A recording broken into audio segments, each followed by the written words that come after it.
এক চিতই পিঠা কত ভাবে কত রকমের খাওয়া যায়। আসসালামু আলাইকুম, কেমন আছেন আপনারা সবাই? আমি আলহামদুলিল্লাহ ভালো আছি। আশা করছি আপনারা যে যেখান থেকে আমার আজকের ব্লগটি দেখছেন সবাই অনেক ভালো আছেন এবং সুস্থ আছেন। প্রথমে যেটা বলছিলাম, চিতই পিঠা কত ভাবে খাওয়া যায়, তাই না? চিতই পিঠা কিন্তু সত্যি অনেক ভাবে খাওয়া যায়। মুরগির মাংস দিয়ে, গরুর মাংস দিয়ে, নারিকেল গুড় দিয়ে, তারপর হচ্ছে আবার রসে ভিজিয়ে নানান ভাবে এই চিতই পিঠা খাওয়া যায়। এছাড়াও 12 মাস পাওয়া যায় নানান ধরনের ঝাল ভর্তার সাথে, শুটকি ভর্তার সাথে কিংবা ধনিয়া পাতার ভর্তার সাথে চিতই পিঠা। চিতই পিঠা খায়নি এরকম মানুষ হয়তো বাংলাদেশে খুঁজেই পাওয়া যাবে না। কোনো না কোনো ধরনের আইটেমের সাথে চিতই পিঠা খেয়েছে। কেউ হয়তোবা মাংসের সাথে খেয়েছে, কেউ অথবা ভর্তার সাথে, অথবা কেউ হয়তো গুড় আর নারিকেলের সাথে খেয়েছে। ধোয়া ওঠা গরম গরম চিতই পিঠা সে এক অপূর্ব স্বাদ। ছোটবেলা থেকেই শীতকাল মানেই জেনে এসেছি চিতই পিঠা হবেই হবে। খেজুরের ঝোলা গুড় এবং সাথে নারিকেল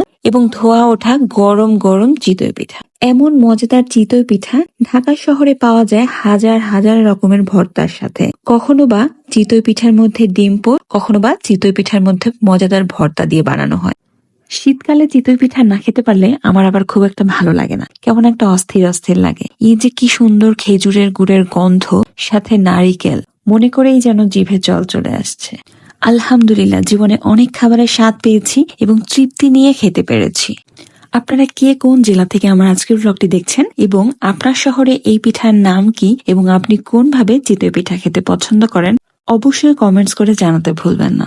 দাদি নানির হাতের পিঠার স্বাদই অন্যরকম। সেটা সবার কপালে না জুটলেও মায়েদের হাতের নানান মজার মজার পিঠা খাওয়ার সুযোগ পেয়েছি। আলহামদুলিল্লাহ, জীবনে কত প্রকারের পিঠা দেখলাম। পিঠা হলো এমন একটা খাবার যেটা হচ্ছে বাঙালির একটা ইমোশন। শীতকাল মানেই পিঠা হবে, পুলি হবে, কত কিছু হবে। শীতকালে আসলে এই ধরনের খাবারের ক্রেভিংস বেড়ে যায়। গ্রাম বাংলার এই ঐতিহ্যপূর্ণ খাবারগুলো শীতকালেই জমে ওঠে। আলহামদুলিল্লাহ, মাংস দিয়ে চিতই পিঠা খেয়েছি, ভর্তা দিয়ে চিতই পিঠা খেয়েছি, ডিম পোচ চিতই খেয়েছি, সাথে গুড় নারিকেল দিয়ে ভীষণ রকমের মজা করে খেয়েছি।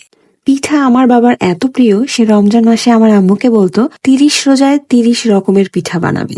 আমরা ভীষণই পিঠা পছন্দ করি। পিঠা নিয়ে এত কথা বলতে বলতে এখন তো আমার ভীষণ রকমের পিঠা খেতে ইচ্ছে করছে। যদিও আমি নিজে কোনো পিঠাই বানিয়ে খেতে পারি না, তবে আমার খুব ইচ্ছে আছে আমি সব ধরনের পিঠা, যে যত সুন্দর করে যেই পিঠা বানায় তার কাছে গিয়ে সেই পিঠা বানানো শিখবো। ইনশাআল্লাহ, আল্লাহ যেন আমার এই ইচ্ছাটা পূরণ করে এবং আমি যেন অনেক সুন্দর পিঠা বানানো শিখতে পারি এবং আমার আশেপাশে সবাইকে যেন সুন্দর সুন্দর পিঠা খাওয়াতে পারি। সো যাই হোক, আজকে এখানেই বিদায় নিচ্ছি। সবাই ভালো থাকবেন, সুস্থ থাকবেন এবং আমাদের জন্য অনেক অনেক দোয়া করবেন এবং আমার ব্লগগুলো আপনাদের কেমন লাগে সেটা জানাতে ভুলবেন না। এবং আপনি ইউটিউব থেকে যদি আমার ভিডিওগুলো দেখে থাকেন তাহলে অবশ্যই আমার ইউটিউব চ্যানেলটাকে সাবস্ক্রাইব করতে ভুলবেন না এবং যদি ফেসবুক চ্যানেল থেকে দেখে থাকেন তাহলে অবশ্যই আমার ফেসবুক পেজটাকে ফলো করতে ভুলবেন না।